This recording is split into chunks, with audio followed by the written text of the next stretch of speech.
Chiefs. We all know we're on like an early season roller coaster with them. But my question to you is, when is this going to stop? Yeah, I'll start with the roller coaster itself because I think that Monday night's game was the microcosm of the roller coaster. Because if you Okay. remember, Patrick Mahomes, I think it was a 12-yard rushing touchdown late in the first half.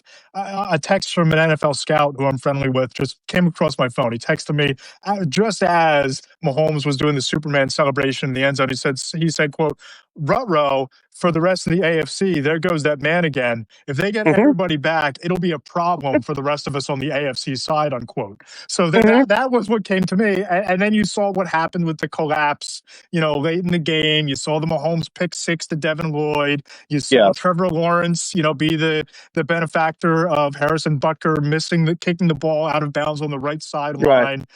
You know, you're not going to get any sympathy from me there. No. But you ask No.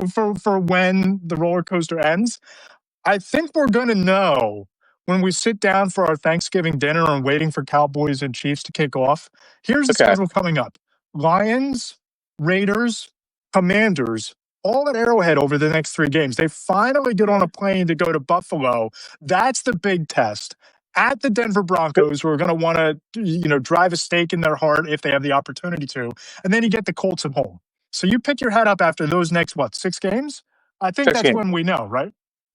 We know, but if they're 3-3, even if they're 4-2, I start to wonder about the narrative we all have. Well, Rashee Rice comes back and this team knows how to win in December and January. Like, the Lions are a pretty big test.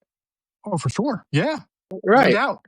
Yeah. I actually like the Lions going to Arrowhead. They're not intimidated by the environment. They went in 2 years ago on opening night, punched them in the mouth, and flew home with a win that was really the launch pad for the Dan Campbell era. I don't see why Sunday, a short week, coming off a heartbreaking loss for the Chiefs, sets up any differently for a Lions team that's really feeling themselves right now. They seem to be playing angry since Yeah. that week one loss to the Green Bay Packers. Like, they still want to go on this wrecking ball tour of proving to the rest of Right. the league, hey, week one was the fluke.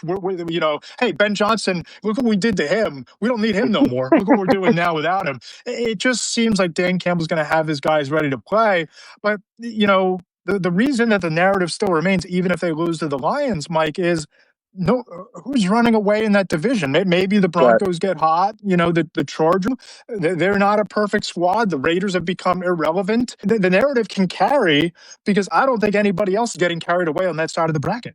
Fair. How about we put it this way? If they get 2 wins out of the Lions, Commanders, Bills, they're fine.